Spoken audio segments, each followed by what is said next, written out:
objetivo o propósito. Cuando ustedes dicen, ¿con qué fin está utilizando usted este micrófono? Lo estoy utilizando con el fin de amplificar mi voz. En ningún momento se ha hablado de terminación, de quitar, de concluir.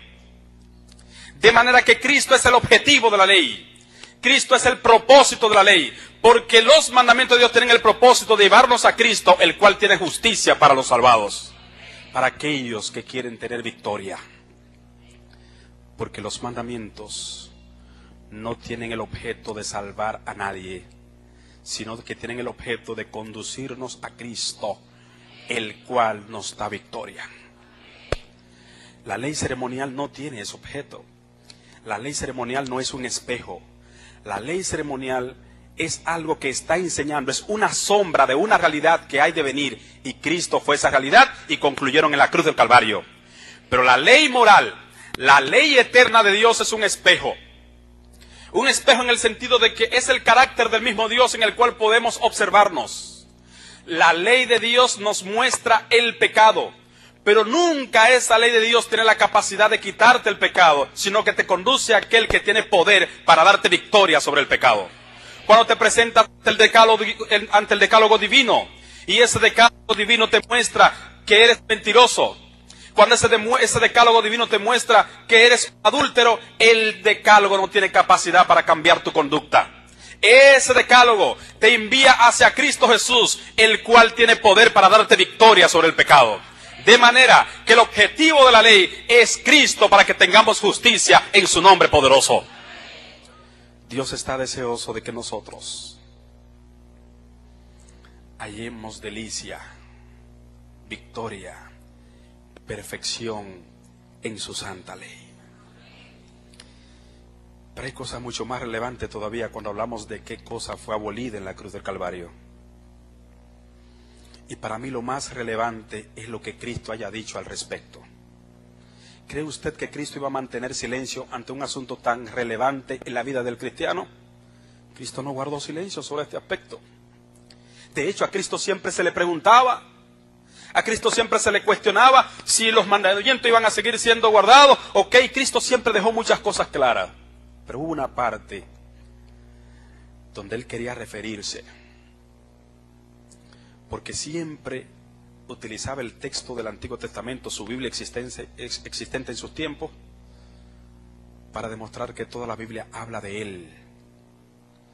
Pero en el Sermón del Monte, Cristo se apresta en su pieza retórica más relevante a dar una respuesta contundente respecto a la continuidad y a la eternidad de sus santos principios. En el Sermón del Monte, específicamente en el capítulo 5, los versos 17 al 19, Cristo entra en una parte que da respuesta a esa pregunta que la gente quiere responder.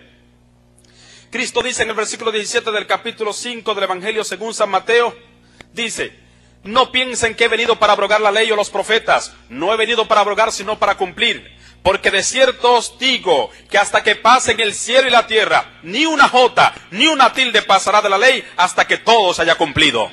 Y agrega más, versículo 19, de manera que cualquiera que quebrante uno de estos mandamientos muy pequeño, así enseña a los hombres, muy pequeño será llamado en el reino de los cielos. Mas cualquiera que los guarde y los enseñe, este será llamado grande en el reino de los cielos. Si Cristo habló, no necesito más argumentos, porque Cristo está diciendo que ni una jota ni una tilde le podrán quitar de sus santos mandamientos. Cristo está prometiendo que quien practique sus mandamientos y los enseñe será llamado grande en el reino de los cielos. De manera que no puede referirse así a alguien que está presto a abolir unos mandamientos. Está claro en ese texto también que lo que va a abolirse en la cruz del Calvario eran los ritos y las ceremonias de sombra que figuraban a la figura de nuestra salvación. Y me gusta citar muchos textos del Nuevo Testamento, porque a veces el lector de la Biblia dice, bueno, es que es el Antiguo Testamento solamente que hace énfasis de los mandamientos de Dios. Mire, toda la Biblia pone en claro los principios eternos de Dios. Toda la Biblia. Pero note usted lo que dijo el apóstol Santiago. El apóstol Santiago le agrega algo más interesante también respecto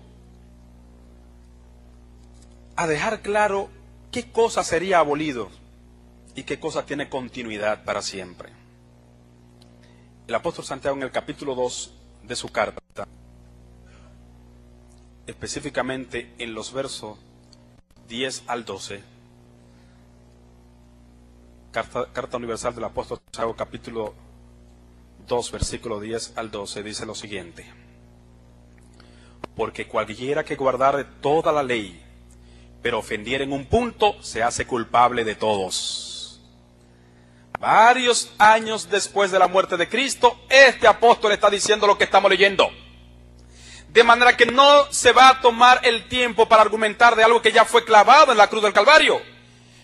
De manera que este apóstol está diciendo, versículo 10, porque cualquiera que guardare toda la ley, pero ofendiera en un punto, se hace culpable de todos.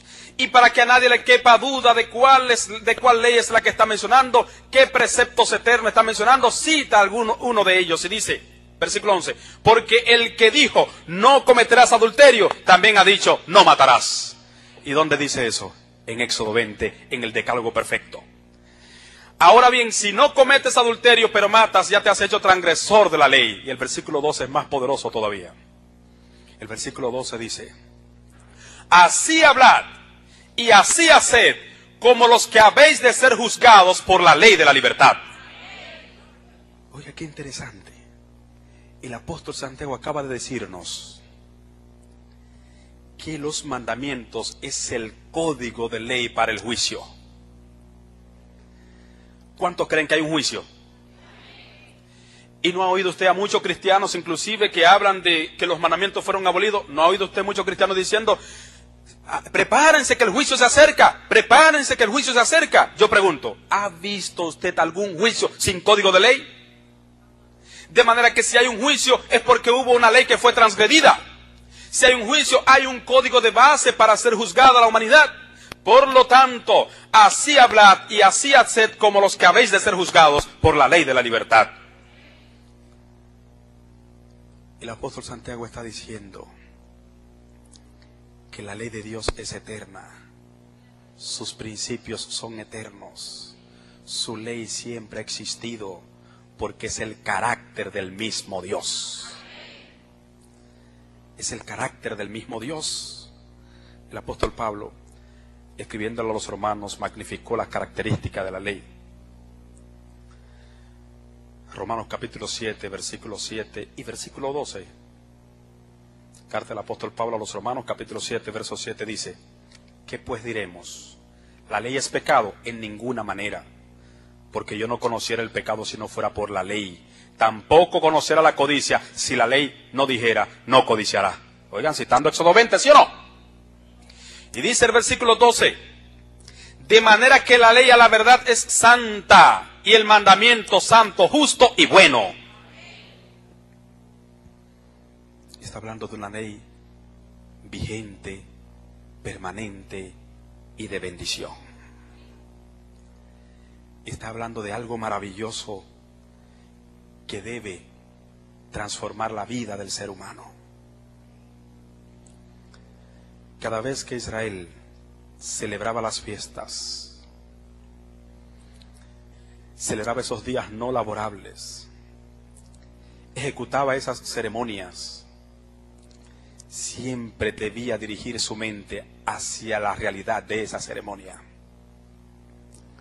Cuando ese cordero era muerto, debía recordar que asimismo el Dios iba a hacerse hombre para morir en su lugar como un cordero inocente y remisión de los pecados.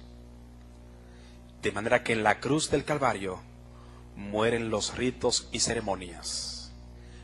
Pero la ley eterna de Dios, su ley moral, su ley de principios, no tienen fin, porque es el carácter del mismo Dios.